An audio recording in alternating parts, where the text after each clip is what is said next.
మరి ఈ రోజున క్రైస్తవ సంఘములో, క్రైస్తవ సమాజంలో క్రైస్తవులుగా ఉంటూ నిన్ను వలె నీ పొరుగు వారిని ప్రేమించు అనే మాటను ఎంతమంది ఆదర్శంగా తీసుకొని పాటిస్తున్నారనేది ఇప్పటికీ సంశయాత్మకంగా, సందేహంగా నిలిచి ఉందని నిశ్చయంగా చెప్పవచ్చు.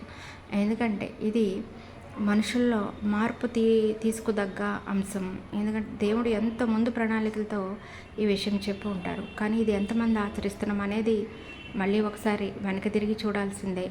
ఎందుకంటే ఇప్పుడు సమాజం చూస్తే చాలా పరిస్థితులు విపరీత దారుల్లో ఉంటున్నాయి. కాబట్టి ఎంచబడిన వారు సైతం తొలగించబడుతున్నారు.